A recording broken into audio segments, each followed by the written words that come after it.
Шановні колеги, ми продовжуємо роботу. До слова запрошується Dear colleagues, we continue our working group day, and we give floor to the Principal Deputy Chief Monitor, Alexander Hook.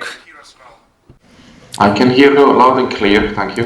We are ready to listen to your report, please. Thank you. Greetings from Solidar in the Donetsk region. Today is the last day of a 10-day visit to Donbass. My colleagues and I have traveled the length of the contact line from the Azov Sea to Luhansk city. I have been inspired and humbled by many of the decent people I've met, and disappointed and frustrated by others, especially those making decisions, and saddened at seeing how little has changed. The violence continues. On Tuesday night, our camera in Stanice Luhanska has actually captured some of the violence as it happened. What you see here is outgoing and incoming fire, demonstrating that both sides violate Minsk and the disengagement decision they themselves have agreed to. These are just some of the 84 ceasefire violations recorded at night last week inside the disengagement area. 5% of all ceasefire violations recorded in Donbass last week happened in the wider Stanitsia Luhanska area.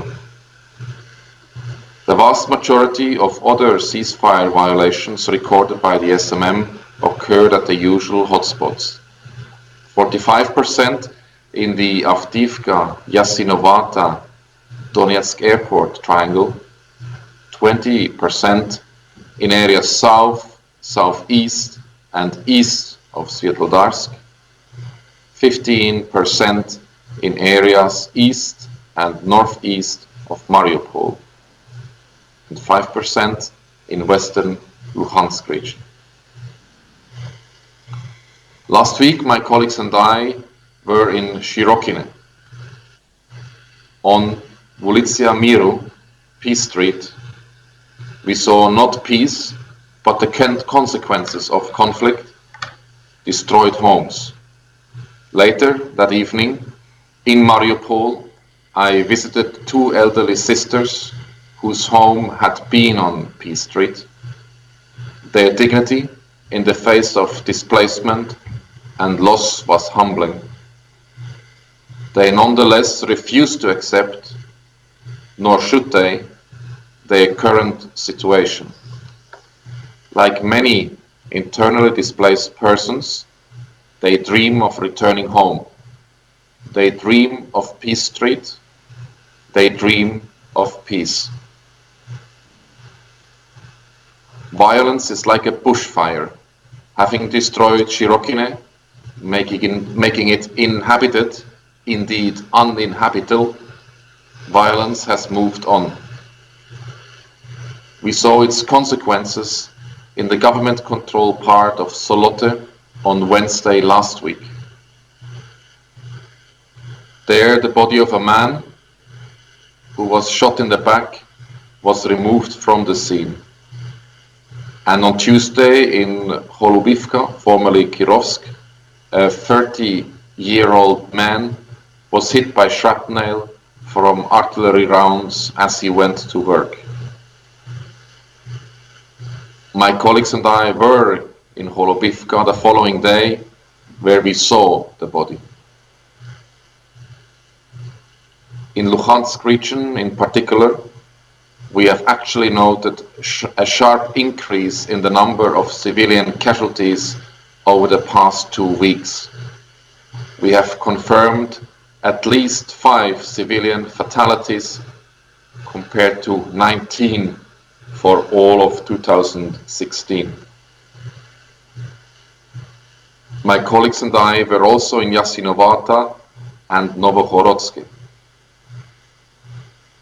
With the sides positioned close to one another on both locations, with large quantities of chlorine at the Yasinovata water filtration station, and a chemical waste reservoir in Novokhorodsk, there is a high risk of ecological and humanitarian disaster, potentially leaving the entire Donetsk region without drinking water. All it takes is one stray artillery or mortar round.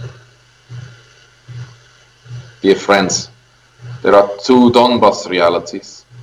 The realities I'm talking about straddle at the contact line.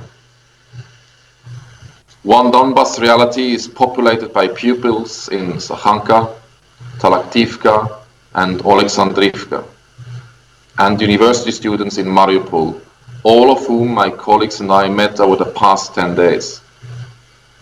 Their resilience, determined as they are to receive an education in the midst of a major instability, underlined for me that ordinary people on both sides of the contact line are the real heroes in this conflict. Every day they get up and go to school. They, like their parents who go to work, make meaningful, constructive contributions towards helping themselves, their families, their community, and their country. They resist the false siren call of violence and revenge, and they face risk and hardship that no one should ever have to. And then there is the other reality in Donbas, also found on both sides of the contact line. It is populated by men in uniform, camouflage, and suits deciding matters of life and death. While the conflict at the contact line temporarily divides communities and impose many hardships, ironically, it has united people in a shared experience.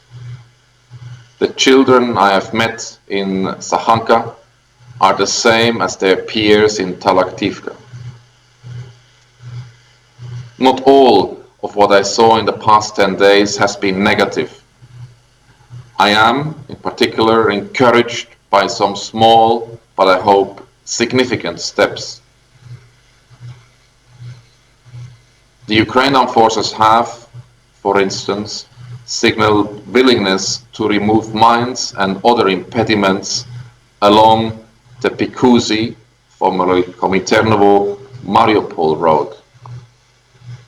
I also received a similar assurance from a senior so-called DPR member. He promised that demining would take place along that road within 3 days. Last week, the presence of anti-tank mines laid on that road on both sides had prevented I and a number of other SMM monitors from traveling along that road. Also on Tuesday, we saw another positive sign.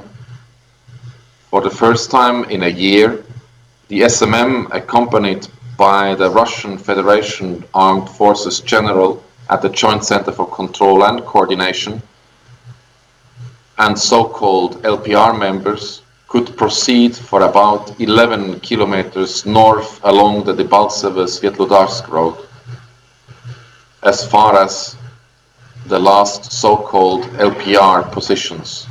In tandem, we had mirror patrols on the road on the government side.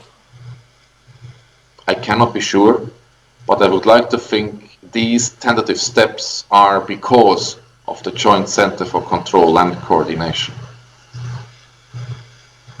For a while now, we have been regularly asking the JCCC for an update on its coordination of mine clearance along several roads with a view to removing long-standing restrictions to the freedom of movement of the SMM's monitors and other civilians. I hope this intervention signals a turning point for the Joint Center for Control and Coordination. For far too long, the JCCC has faced difficulty in contributing to ceasefire as it was tasked by the Trilateral Contact Group and other signatories of the Minsk Addendum. It has played a reactive role, intervening only when fighting erupts in an attempt to stop it. Essentially, it has been treating symptoms. I'm hopeful that these small steps forward ensuring freedom of movement represent a willingness on the part of the JCCC to exercise its mandate, which is essentially to prevent violence.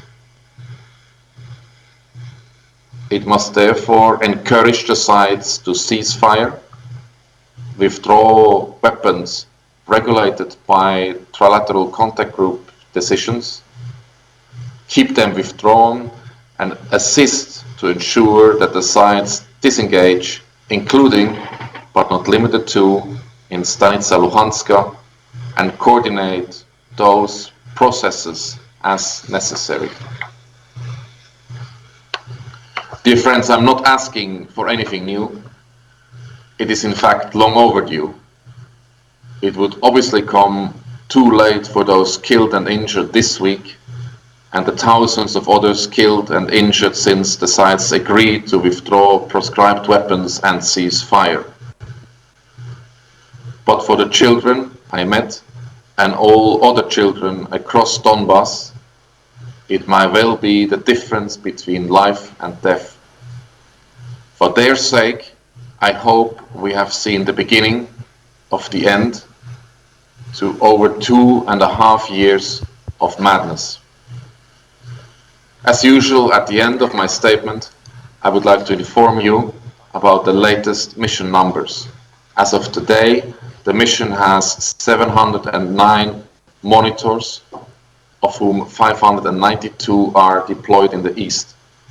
In addition, there are 332 Ukrainian colleagues and 95 other international staff working for the SMM.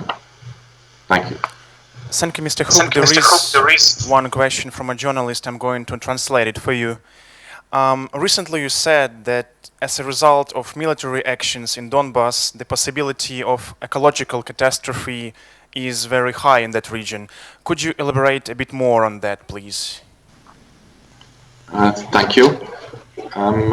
Indeed, as I have mentioned before, the SMM has been monitoring the situation in some of the dangerous locations along the contact line, such as the water filtration station near Donetsk, where there is stored chlorine, or then the phenol factory in Novokhorodsk, or then the pig farm between Dolomitne and Novoluhansk.